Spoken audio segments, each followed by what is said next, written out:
नमस्ते, मैं रफीक सुलेमान हूं और आप क्लाउड सिंप्लीफाइड देख रहे हैं।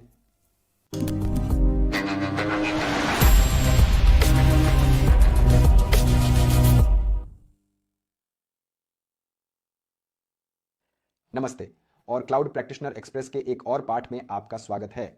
और इस पाठ में हम वही जारी रखेंगे जो हमने पिछले पाठ में शुरू किया था। तो अगर आपको याद है तो बस एक त्वरित पुनर्कथन। पिछले पाठ में हमने समझाया या हमने कंप्यूट परिवार शुरू किया और हमने पहली सेवा EC2 से शुरुआत की जो AWS क्लाउड पर वर्चुअल सर्वर है। अब हम इस पाठ में यह देखने जा रहे हैं कि EC के दो उदाहरणों के लिए अलग अलग उदाहरण मूल्य निर्धारण या अलग अलग मूल्य निर्धारण विकल्प क्या हैं। और यह वह लिंक है जिसे मैं वीडियो विवरण में डालने जा रहा हूं यदि आप चाहते हैं कि आप स्वयं जाकर इसका पता लगाएं। आइए पहले भुगतान विकल्प से शुरुआत करें और पहला भुगतान विकल्प ऑन डिमांड कहलाता है। और ऑन डिमांड उन उपयोगकर्ताओं के लिए उपयुक्त और अनुशंसित है जिन्हें वे लचीलापन चाहते हैं, बहुत सरलता से उन उपयोगकर्ताओं के लिए जिन्हें वे प्रतिबद्ध नहीं करना चाहते हैं और वे अग्रिम में कुछ भी भुगतान नहीं करना चाहते हैं। इसलिए यदि मैं मांग पर काम कर रहा हूं तो मैं अपने EC2 उदाहरणों को चालू करता हूं और फिर मैं इसे 1 घंटे, 1 दिन या किसी भी समय के लिए चालू रखता हूं और फिर एक बार जब मैं इसे समाप्त कर देता हूं तो मैं अपने उपभोग के लिए भुगतान करता हूं। बिल्कुल कोई प्रतिबद्धता नहीं और कोई अग्रिम भुगतान नहीं। इसलिए यह अल्पावधि या यहां तक कि स्पाइकी या अप्रत्याशित कार्यभार वाले अनुप्रयोगों के लिए बहुत उपयुक्त है। और कृपया यहां अगले कथन पर ध्यान दें जिसे बाधित नहीं किया जा सकता। यदि आपके पास ऑन डिमांड है तो आपके पास EC2 उदाहरण हैं जिन्हें बाधित नहीं किया जा सकता है। मैं ऐसा क्यों कह रहा हूं? क्योंकि अगले भुगतान विकल्प में, जिसे हम स्पॉट इंस्टेंस कहते हैं, स्पॉट इंस्टेंस बहुत दिलचस्प हैं क्योंकि स्पॉट उदाहरण वे आपको अप्रयुक्त EC2 क्षमता का लाभ उठाने देते हैं। तो कल्पना कीजिए जब हमने सैकड़ों हजारों सर्वर वाले AWS डेटा केंद्रों के बारे में समझाया। इसलिए हमारे पास मांग पर EC के 2 उदाहरण हैं, लेकिन हो सकता है कि हमारे पास कुछ अतिरिक्त, कुछ अप्रयुक्त क्षमता हो और AWS कोई भी अप्रयुक्त क्षमता नहीं रखना चाहता और इसीलिए AWS इस अप्रयुक्त क्षमता को 90% तक की बेहद आकर्षक छूट पर पेश कर रहा है। लेकिन कृपया ध्यान दें, क्योंकि यदि आप स्पॉट इंस्टेंसेस के साथ काम कर रहे हैं तो स्पॉट इंस्टेंस बाधित हो सकता है, जिसका अर्थ है कि AWS इन इंस्टेंसेस पर वापस दावा कर सकता है। इसलिए आपको स्पॉट इंस्टेंस का उपयोग करते समय बहुत सावधान रहने की आवश्यकता है। इसलिए वे दोष सहिष्णु या स्टेटलेस वर्कलोड के लिए आदर्श हैं, जिसका अर्थ है कि यदि एक EC2 बाधित हो गया था तो हो सकता है कि आपके पास एक और EC2 हो या यह EC2 पूरी तरह से स्टेटलेस है। यह EC2 इंस्टेंस पर ही एप्लीकेशन स्थिति को नहीं रखता है। या दूसरा उदाहरण, ऐसे एप्लीकेशन जिनके प्रारंभ और समाप्ति समय लचीले होते हैं। सरल शब्दों में, ऐसे एप्लीकेशन जिनमें वे रुकावटों का समर्थन कर सकते हैं। तो आपकी परीक्षा में यदि आपने कोई प्रश्न देखा है और प्रश्न बता रहा है कि कौन सा सबसे अधिक लागत प्रभावी है या कौन सा भुगतान प्रकार सबसे अधिक लागत प्रभावी है, लेकिन साथ ही मेरा एप्लीकेशन रुकावटों का समर्थन करता है या झेलता है, तो आप स्पॉट उदाहरणों के बारे में सोचते हैं। अब तीसरा विकल्प वह है जिसे हम बचत योजना या आरक्षित उदाहरण कहते हैं और इसे समझाने के लिए मैं वीडियो में बताए गए उदाहरण पर वापस जाता हूं, जहां मेरे पास मेरा AWS क्लाउड है और फिर मेरे पास मेरे उदाहरण हैं। याद रखें, मैं शिखर के अनुसार आकार नहीं देता, मैं औसत या न्यूनतम के अनुसार आकार देता हूं और फिर मैं स्केल आउट करता हूं। तो चलिए इस परिदृश्य को लेते हैं।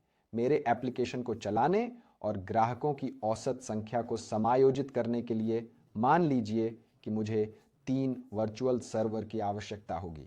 हां, तो इसका मतलब यह है कि ये 3 वर्चुअल सर्वर 24/7 चलने वाले हैं, है ना? वह न्यूनतम है और फिर शायद मैं स्केल आउट या स्केल इन कर सकता हूं, लेकिन यह उदाहरणों की न्यूनतम संख्या है। तो अगर मेरे पास इस तरह का कोई मामला है जहां मुझे पता है कि मेरे पास एक सर्वर है और यह सर्वर 24/7 चलने वाला है, उदाहरण के लिए एक शेयर पॉइंट सर्वर और सक्रिय निर्देशिका सर्वर, तो मैं जा सकता हूं और प्रतिबद्ध हो सकता हूं। तो मैं प्रतिबद्ध हो सकता हूं और यहां जो विकल्प हैं, मैं या तो 1 साल के लिए या 3 साल के लिए प्रतिबद्ध हो सकता हूं। तो यहां प्रतिबद्धता के विकल्प या तो 1 वर्ष या 3 वर्ष हैं। और जब मैं बचत योजना में प्रतिबद्ध होता हूं तो मैं ऑन डिमांड मूल्य निर्धारण की तुलना में 72% तक प्राप्त कर सकता हूं। तो बचत योजना के लिए ये ऐसे उदाहरणों के लिए हैं जिनके बारे में मुझे पता है कि ये 24/7 चलने वाले हैं। उदाहरण के लिए इसीलिए मैं जा सकता हूं और मैं आसानी से 1 साल या 3 साल के लिए प्रतिबद्ध हो सकता हूं। तो हमारे पास 3 तरह की बचत योजना है। हमारे पास EC2 बचत योजना है और इसका मतलब यह है कि यह केवल EC के 2 उदाहरणों के लिए है और दूसरे प्रकार को कंप्यूट सेविंग प्लान कहा जाता है और यह प्रकार और भी अधिक लचीला है। तो यह केवल EC2 उदाहरण के बारे में नहीं है। मैं EC2 से शुरू कर सकता हूं, लेकिन फिर बाद में मैं कह सकता हूं, आप जानते हैं कि मैं आधुनिकीकरण करना चाहता हूं, जिसे हम बाद में समझाएंगे।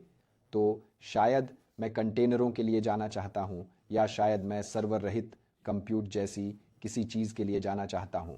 तो आप कंप्यूट सेविंग प्लान अपना सकते हैं और यह पेशकश अधिक लचीली है।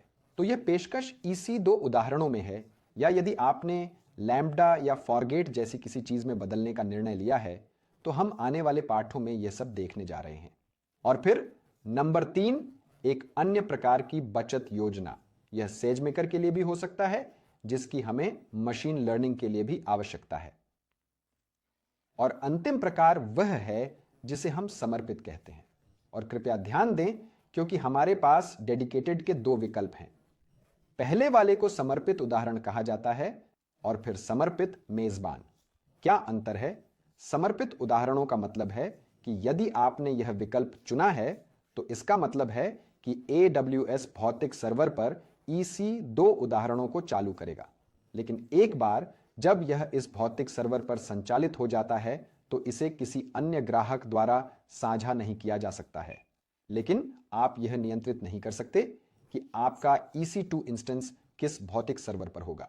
उदाहरण के लिए, यदि आपने अपने EC2 इंस्टेंस को पुनः आरंभ किया है तो AWS को आपके EC2 इंस्टेंस को किसी अन्य पूर्ण सर्वर पर पावर देने का अधिकार है। लेकिन एक बार जब यह इस अन्य सर्वर पर संचालित हो जाता है तो दूसरा सर्वर किसी भी ग्राहक या किसी अन्य ग्राहक EC के 2 उदाहरणों की मेजबानी नहीं कर सकता है।